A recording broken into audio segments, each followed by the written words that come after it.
मिथुन राशि वाले मेरे मित्रों, स्वागत करते हैं आप सभी का। बंधन है मिथुन राशि भिंड यूट्यूब चैनल में। बंधुओं, इस सितंबर के महीने में भूल कर भी किसी को मत दे देना अपनी ये दो चीजें, वरना तबाही आपके जीवन में दौड़ी चली आएगी और बीमारी, कर्जा, दुर्घटना, घाटा और भी इससे बुरा आपके जीवन में हो सकता है। जी हाँ बंधु, यदि आपने अनजाने में यह गलती कर दी और इन दो चीजों को या तो दान में या फिर यूं ही किसी के मांगने में आपने उसे दे दी, तो निश्चित तौर पर आप स्वयं ही अपनी जिंदगी को अपने हाथों से बर्बाद कर बैठेंगे।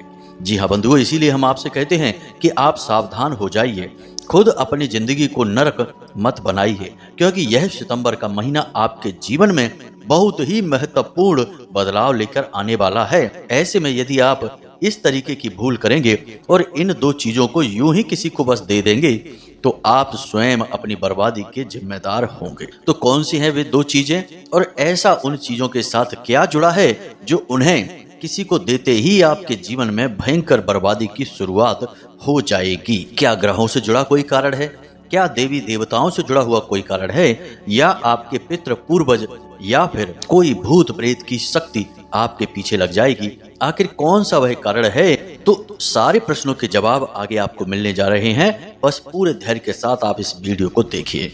तो जयकारा बोलो माता रानी का, जगत माई महामाई माँ भद्रकाली की जय बोलो, माता रानी के सांचे दरबार की जय बोलो। बंधुओं, हमने आपकी राशि और कुंडली का बहुत गहराई से अध्ययन करने के बाद आपके जीवन के बारे में कई बार बेहद सटीक और मार्गदर्शन देने वाली भविष्यवाणियां की हैं, जिसका लाभ हजारों लोगों को प्राप्त हुआ है। हमारे बताए हुए उपायों से बहुत सारे लोगों के जीवन में खुशहाली आई है, लेकिन बीच बीच में हम आपको कुछ चेतावनियां भी देते रहते हैं, आपको सावधान और सतर्क भी करते रहते हैं, क्योंकि बंधुओं, हमें अपने जीवन के सकारात्मक पहलुओं को जानना बेहद आवश्यक है, लेकिन उनसे भी कहीं ज्यादा आवश्यक है नकारात्मक गतिविधियों पर नजर रखना। वरना आप एक हाथ जोड़ने की कोशिश करेंगे और दो हाथ टूटता चला जाएगा।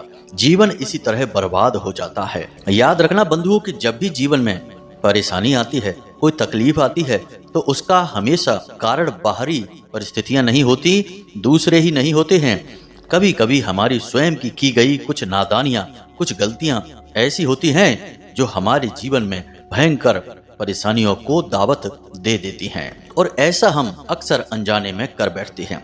यह तो वही बात हो गई कि हम किसी रास्ते पर जा रहे हैं और हमने देखा कि सामने एक भयंकर बैल खड़ा हुआ है, लेकिन तभी हमने कुछ ऐसा पहन रखा है, जैसे कहते हैं ना कि लाल रंग से बैल आकर्षित होते हैं, तो हमने भी अनजाने में वही रंग पहन रखा है और वह बैल सीधा दौड़कर आया और हमें टक्कर मारकर हमारी हड्डियां तोड़कर आगे निकल गया। अब जिसको ज्ञान नहीं है वह तो कहेगा कि उसकी किस्मत की मार है, किस्मत ने उसे बहुत बुरी तरह से मारा। लेकिन जिसको ज्ञान है वह कहेगा कि नहीं, एक तो तुमने गलती की कि तुम उस रास्ते पर गए जहां पर बैल था, दूसरी गलती तुमने यह की कि तुमने लाल रंग के कपड़े पहने थे, जिससे बैल आकर्षित हुआ और तुम्हें कुचल कर चला गया। तो जिस व्यक्ति को ज्ञान होता है वह अनजाने में भी कोई गलती नहीं करता है, ऐसे कोई कार्य नहीं करता है जिससे कि देवी देवताओं का क्रोध, ग्रह नक्षत्रों की नकारात्मक ऊर्जाएं जीवन को तबाह कर दें, और तभी जीवन में सही आनंद की प्राप्ति होती है, सुख की प्राप्ति होती है और तरक्की और खुशियां भी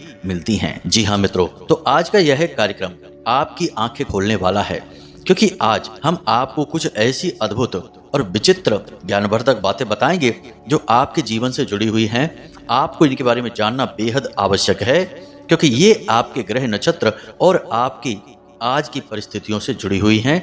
दूसरा कि इस सितंबर के महीने में इन दो चीजों को किसी और को दे देने से नकारात्मकता आ सकती है, यानी कि आपके जीवन में आ रही खुशियां उल्टे पांव वापस जा सकती हैं। तो अब ऐसे में आपको इस कार्यक्रम को पूरा देखना बहुत आवश्यक है। बंधु, हमने इस कार्यक्रम को तैयार करने में सचमुच में बहुत मेहनत की है और आपको विशेष ज्ञानवर्धक जानकारी का खजाना देने की पूरी कोशिश की है, जो आपके जीवन में चल रहे आज के इस समय विशेष पर आधारित है। इस कार्यक्रम में हमने आपकी कुंडली का, आपके ग्रह नक्षत्रों का और आज के समय में आपके जीवन में चल रही परिस्थितियों का पूरा आकलन किया है।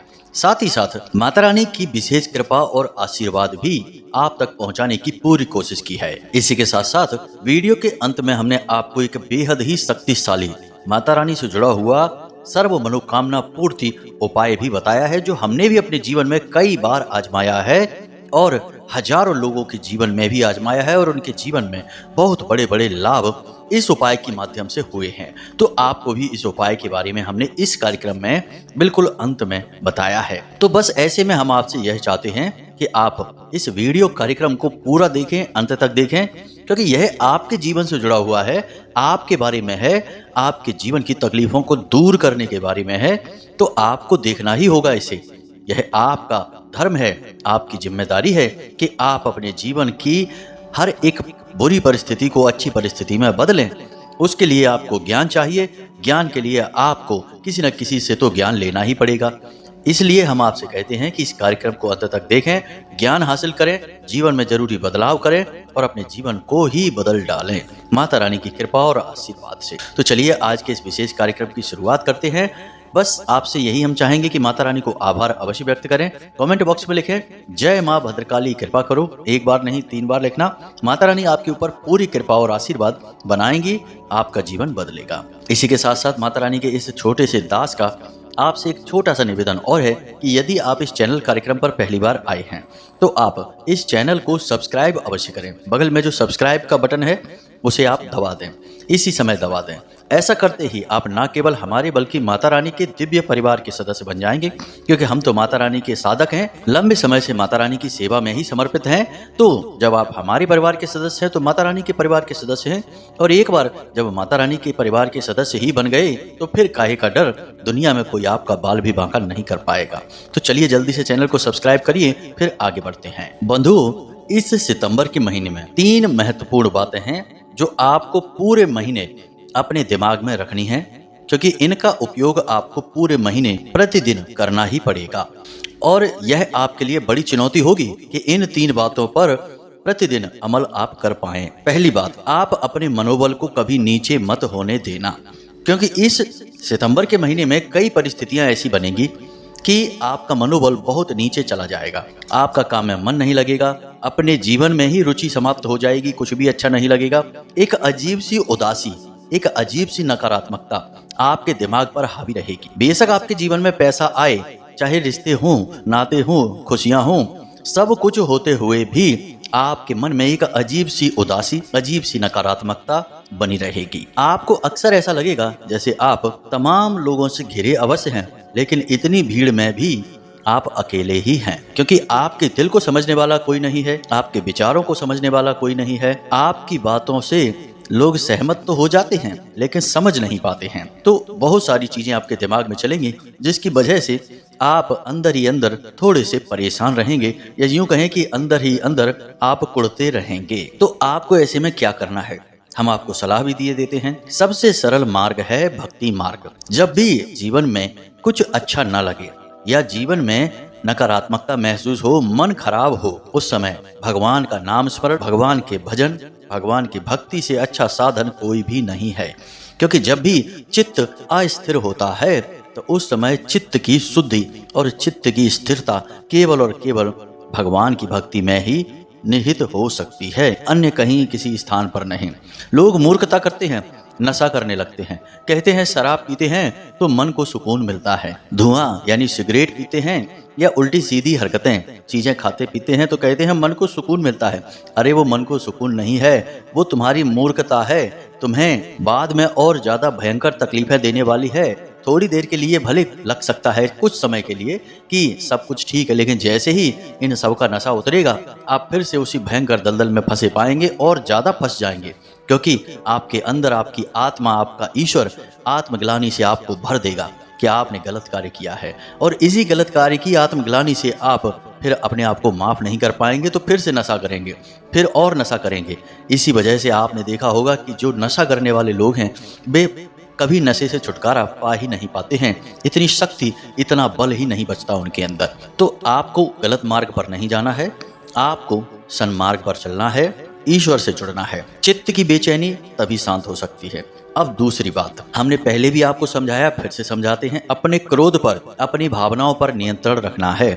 इस पूरे महीने में आपको अक्सर ऐसा लगेगा जैसे आपके आसपास के लोग कुछ ऐसी बातें जानबूझकर कहते हैं जो आपको उकसाने वाली होती हैं। ऐसी बातें लोग अक्सर आपसे कहेंगे जिससे कि आप चिढ़ जाएंगे, आपका मन खराब हो जाएगा, आपका मन करेगा कि पलटकर इसको जोरदार जवाब देते हैं और बात यहीं की यहीं खत्म कर देते हैं। लेकिन बात खत्म नहीं होगी, बात और बढ़ जाएगी। देखो, आप एक भावुक इंसान हो और आपके मन में कोई बात जब अटक जाती है तो इतनी जल्दी बाहर नहीं निकलती है।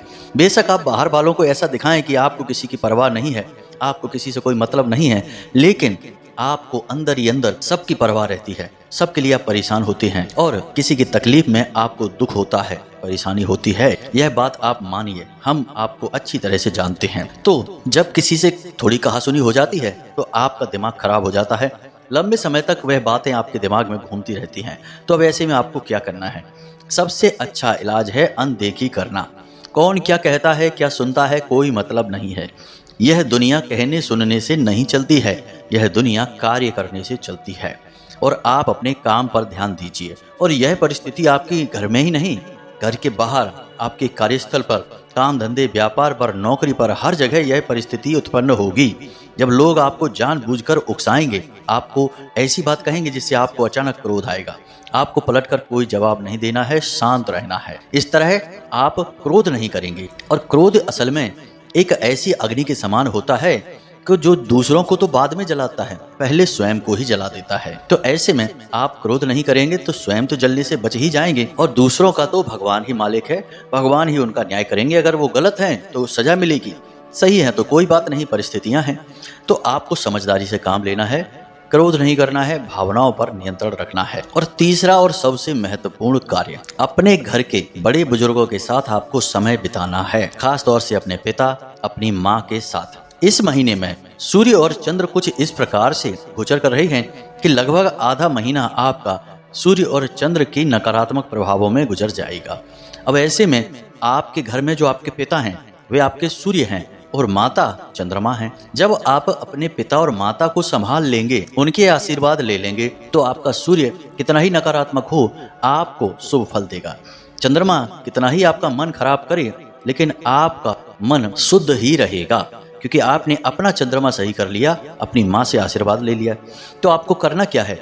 दिन का थोड़ा सा समय अपने माता पिता के साथ बैठें, उनसे बातें करें, अच्छी अच्छी बातें करें, कोई गलत नकारात्मक बिंदु ना उठा लें, किसी गलत बात पर चर्चा ना करें शुरू, किसी सकारात्मक बात पर चर्चा शुरू करें, धार्मिक विषय को उठा लें, भगवान श्री हरि विष्णु की, भगवान श्री कृष्ण की लीलाओं की चर्चा करने लगें, राम जी के गुणों की चर्चा करने लगें। तमाम तरीके की चर्चाएं हैं। धार्मिक चर्चा करेंगे तो मन शुद्ध भी होगा, विचार भी शांत होंगे और माता पिता भी खुश होंगे कि देखो हमारा बालक है कितना धार्मिक हो गया है, कितना पवित्र हो गया है। माता पिता और चाहते ही क्या है आपसे? उन्हें आपसे कुछ भी नहीं चाहिए, धन दौलत नहीं चाहिए, आपसे केवल चाहिए तो कि आप शांत रहें, खुश रहें और समय समय पर उन्हें याद करते रहें। कोई भी बालक जब अपनी माँ को याद करता है, पिता को याद करता है, उनके साथ समय बिताता है, तो उन्हें सचमुच में बहुत सुकून प्राप्त होता है। तो बस आपको यही करना है, अपने माता पिता की सेवा करनी है, समय उनके साथ बिताना है और हो सके तो उन्हें इस महीने में कुछ न कुछ गिफ्ट, कुछ न कुछ उपहार अवश्य दे देना है। छोटा मोटा ही दे दें, सस्ता सा ही दे दें, जरूरत नहीं है कि बहुत महंगा। माता पिता भाव के भूखे होते हैं, बिल्कुल भगवान के समान। वे बच्चों से कुछ नहीं चाहते, बच्चे बस प्रेम से उनका नाम ही ले लें, माँ कह दें, पिता कह दें, उतने से ही प्रसन्न हो जाते हैं जैसे भगवान प्रसन्न हो जाते हैं। इसीलिए तो माता पिता को इस धरा पर भगवान का स्वरूप कहा जाता है। तो बस ये 3 काम हैं आपको इस पूरे महीने करने होंगे। अगर आप कर पाते हैं तो आपके जीवन में 70 से 80% नकारात्मकता तो तुरंत समाप्त हो जाएगी। अब बात करते हैं इन 2 चीजों के बारे में जिन्हें आपको भूल कर भी किसी को नहीं देना है। अब कुछ चीजें यहाँ पर ध्यान से समझिए। राहु आपको हमेशा ऐसा कार्य करने के लिए प्रेरित करेंगे जिनके लिए आपको ना बोला जाएगा, क्योंकि राहु दिमाग है, राहु सिर है, शरीर नहीं है। तो राहु हमेशा इंसान के दिमाग पर ही हावी रहते हैं। इसीलिए आपने देखा होगा कि जब भी किसी इंसान से यह कहा जाता है कि वहां मत जाना, वहां मत बैठना, तो उसका मन वहां जाने का ही करने लगेगा, वहीं पर बैठने का करने लगेगा। यह तो एक उदाहरण है। जिस कार्य के लिए मना किया जाएगा वही कार्य इंसान करने के लिए प्रेरित हो जाएगा, क्योंकि राहु उसे प्रेरित करेगा कि यही करिए। तो अब जब हम आपसे कह रहे हैं कि इन 2 चीजों को आपको इस पूरे महीने में किसी को नहीं देना है, ना ही जाने में ना ही अनजाने में। तो तुरंत आप कल से ही देखना परिस्थितियां ऐसी बनने लगेंगी कि लोग आपसे ये 2 चीजें मांग करने लगेंगे और आपको देना मजबूरी हो जाएगा। फिर आपको थोड़ा कठोर होना पड़ेगा, मना करना पड़ेगा, ना कहना पड़ेगा। इसके लिए आपको हो सकता है थोड़ी बहुत बुराइयां भी मिल जाएं, लेकिन आपको ये 2 चीज़ों को देना नहीं है। अब ध्यान से सुनिए। सबसे पहले हम साधारण तौर पर बात करते हैं कुछ चीज़ों की, फिर मुख्य तौर पर उन 2 चीज़ों की बात करेंगे। याद रखना कि शनि इस महीने भी चल रहे हैं और आगे भी चलेंगे, अपनी ही स्वराशि में बकरी चलेंगे। तो आपको 2-3 चीजें शनिदेव से जुड़ी हैं जो किसी को नहीं देनी है। पहला, तेल। किसी भी प्रकार का तेल आपको किसी को मांगे से नहीं देना है। दान आप कर सकते हैं, लेकिन मंदिर में ही जाकर दान करें। यूं ही किसी को आप दे देंगे सड़क चलते दान, तो वह दान नहीं कहा जाएगा। वह आपके पुण्य को बढ़ा सकता है, लेकिन दान नहीं कहा जाएगा। तो अब यहाँ पर आपको मंदिर में जाकर दान कर सकते हैं, लेकिन यूं ही किसी को नहीं देना है, तेल नहीं देना है। दूसरा, लोहे का कोई भी उपकरण, कोई भी सामान किसी को नहीं देना है, जैसे कील है, हथौड़ी है। अगर देना भी है तो तुरंत उससे वापस भी ले लेना है, उसी के पास नहीं छोड़ देना है। तीसरा, अपने जूते चप्पल किसी को नहीं देने हैं, ना ही पहनने के लिए, ना ही यूं ही दान में देना है। यह भी आपको याद रखना है। तो शनिदेव से जुड़ी चीजें जो भी हैं, 3 ही चीजों पर शनिदेव का सबसे अधिक प्रभाव रहता है। पहला तेल पर, दूसरा लोहे पर, और तीसरा आपके पैर की जो आपके तलवे हैं, यानी कि आपका जो पंजा है पैर का, उस पर आप जो भी चीज धारण करते हैं उस पर। तो इन 3 जगहों पर इन 3 चीजों को आपको किसी को नहीं देना है। दूसरा, शुक्र से जुड़ी हुई चीज आपको किसी को नहीं देनी है। शुक्र केतु के साथ युति बनाकर बैठे हुए हैं और 18 सितंबर तक युति बनाकर बैठे रहेंगे। तो अब आपको कम से कम 18 तारीख तक शुक्र से जुड़ी चीजें किसी को नहीं देनी है। शुक्र से जुड़ी चीजें कौन सी हैं, ध्यान से सुनिए। कोई भी सफेद रंग का वस्त्र, सफेद रंग का कोई भी वस्त्र आपको किसी को भी भूल कर भी नहीं देना है। इसी प्रकार नमक और सफेद रंग की मिठाई यदि कोई आपको देता है तो न तो आपको लेना है और ना ही किसी को देना है, क्योंकि इसके पीछे का कारण है शुक्र।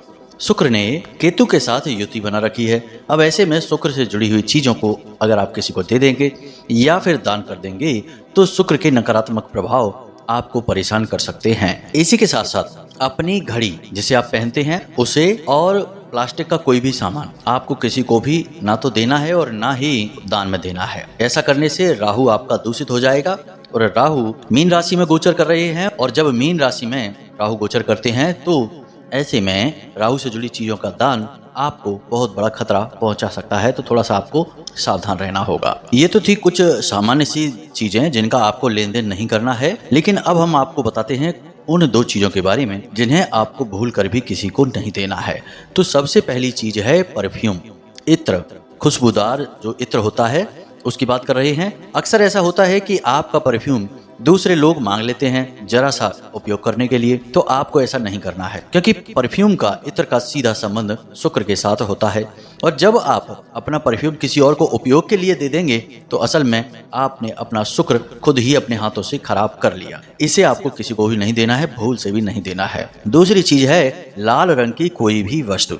कोई भी लाल रंग की वस्तु आपको भूल कर भी किसी को नहीं देनी है, क्योंकि लाल रंग की कोई भी वस्तु यदि आप किसी को दान कर देंगे तो आपको मंगल के दुष्परिणाम इस महीने में भुगतने होंगे। मंगल मिथुन राशि में गोचर कर रहे हैं, और जब मंगल मिथुन राशि में गोचर करते हैं तो ऐसी स्थिति में आपने यदि मंगल से जुड़ी हुई चीजों का दान कर दिया या यूं ही किसी को दे दिया, जरा सा भी प्रयोग के लिए दे दिया, बाद में आप भले ही उससे मांग लें, तब भी मंगल के दुष्परिणाम आपको भुगतने होंगे। अब मंगल के दुष्परिणामों से आपको बचने के लिए बेहद आवश्यकता है, क्योंकि मंगल के बारे में कुछ बातें हैं जो आप जान लीजिए, आपके लिए बेहद आवश्यक हैं। पहली तो यह है कि इसका नाम मंगल है, लेकिन इसके काम सारे अमंगल वाले हैं। यानी कि मंगल इंसान के जीवन में परेशानियां अधिक लाता है, लाभ और खुशियां कम लेकर आता है। अब सीधी सी बात है कि यह एक सेनापति है ग्रहों का, और सेनापति का काम क्या है? सेनापति का काम है लड़ना। जी हाँ मित्रों, सूझबूझ लगाना, तरकीबें लगाना और अधिकतर क्रोध में रहना, गुस्से में रहना। तो अब ऐसे में यदि आप लाल रंग की कोई भी वस्तु किसी को दे देते हैं या दान कर देते हैं तो मंगल आपका नकारात्मक हो जाएगा। फिर हमने आपसे पहले ही कहा है कि आपको अपनी भावनाओं पर नियंत्रण रखना होगा इस पूरे महीने, क्योंकि परिस्थितियां ऐसी बनेंगी कि आपका भावनात्मक संतुलन हिलेगा। तो अब ऐसे में मंगल से जुड़ी चीज का आप यदि दान कर देते हैं या किसी को दे देते हैं तो आपको बिना मतलब की बातों पर क्रोध आएगा, बिना मतलब की चिंताएं आपको सताएंगी। जरा जरा सी बात को आप दिल पे लगा कर बैठे रहेंगे, अपने सारे कामकाज भूल जाएंगे, बस सामने वाले से लड़ने का, बदला लेने का अवसर ढूंढते रहेंगे और यह आपके लिए खतरनाक होगा। तो आपको यह काम नहीं करना है। इन दो चीजों को भूल कर भी किसी को नहीं देना है। अब यहाँ पर जब हम नहीं देने की बात करते हैं या ना दान करने की बात करते हैं, उस समय हम इंसानों के लिए यह बात कह रहे हैं, लेकिन मंदिर में जाकर आप खूब दान करिए, आपको बहुत अच्छे लाभ प्राप्त होंगे। चाहे आप मंगल से जुड़ी कोई भी वस्तु का दान करें या शुक्र से या फिर शनि से, सबका आपको लाभ प्राप्त होगा। क्योंकि मंदिर एक ऐसा स्थान है, एक ऐसी जगह है जहां भगवान की शुद्ध सकारात्मक ऊर्जा रहती है, भगवान का घर है। अब भगवान के घर में तो चाहे कोई भी चला जाए सब शुद्ध ही हो जाते हैं। भूत प्रेत पिशाच भी भगवान के घर जाने से डरते हैं, क्योंकि उन्हें पता है कि वहां जाएंगे तो धुलाई बड़ी जोरदार हो जाएगी और इतनी धुलाई होगी कि कल्याण ही हो जाएगा, यानी कि सुपड़ा साफ ही होगा, या तो नरकवासी या स्वर्गवासी बन जाएंगे। इसीलिए ऐसी जगहों पर भूत प्रेत भी नहीं जाते हैं, और जो जाते हैं वो तर जाते हैं। तो मंदिर में आप दान कर सकते हैं, कोई दिक्कत नहीं है। तो यहाँ तक तो हमने आपको बता दी इस महीने की कुछ जरूरी सावधानियां, और किन चीजों का आपको लेन देन नहीं करना है इसके बारे में भी बता दिया। अब हम आपको बताने जा रहे हैं उस महाशक्तिशाली उपाय के बारे में जिसके बारे में हमने शुरुआत में कहा था। माता भद्रकाली से जुड़ा हुआ यह उपाय है। तो उपाय कुछ इस प्रकार है, बहुत ही सरल है, जरा इसे ध्यान से सुने कि आपको बाजार से एक नारियल लेकर आना है और उस नारियल को लाल कपड़े से लपेट लेना है अपने घर में लाकर। कोरा लाल कपड़ा होना चाहिए, और उस नारियल को लाल कपड़े से लपेटने के बाद उसके ऊपर लाल रंग का धागा, जिसे हम मौली भी कहते हैं, उसे भी लपेट लेना है, 7 बार लपेटना है। उसके बाद उस नारियल के ऊपर लाल चंदन से आपको क्लीम लिख देना है। क्लीम लिखने के बाद आपको उस नारियल के ऊपर गंगा जल छिड़कना है। यह सारा कार्य आप किसी भी शनिवार के दिन कर सकते हैं या फिर किसी भी दिन कर सकते हैं, दिन की कोई बाध्यता नहीं है। ऐसा करके असल में आप अपने घर में माता भद्रकाली के स्वरूप को विराजमान कर रहे हैं। तो उसके ऊपर यानी नारियल के ऊपर आप क्लीम इस मंत्र को लाल चंदन से लिख लें और उसे लाकर अपने पूजा घर में स्थापित कर लें। जब आप उसे अपने पूजा घर में स्थापित करें तो पहले दिन आपको अपने पूजा घर में गाय के घी का एक दीपक जलाना है, आसन बिछाना है और रुद्राक्ष की माला से क्लीम मंत्र का कम से कम 1 माला जाप करनी है। वैसे अधिक से अधिक आप 7 माला या 11 माला भी कर सकते हैं। 1 माला जाप करने के बाद आप माता रानी से प्रार्थना करेंगे, आपकी जो भी विशेष मनोकामना होगी, कि हमारी मनोकामना यह है कि नौकरी लग जाए, हमारी इस महीने में तरक्की हो जाए, जो भी आपकी मनोकामना इच्छा है उस मनोकामना को बोलें और माता रानी से कहें कि आप 21 दिनों के लिए हमारे घर में विराजमान रहें। हम प्रतिदिन आपके नाम का दिया जलाएंगे और आपके नाम का मंत्र जाप करेंगे और हम चाहेंगे कि आप हमारी मनोकामना पूर्ण करें और हमारे इस कार्य से प्रसन्न हो जाएं। माता रानी के नाम का नारियल आपको अपने घर में स्थापित करना है। फिर प्रतिदिन आपको कम से कम 1 माला जाप उसी निश्चित समय पर करनी है।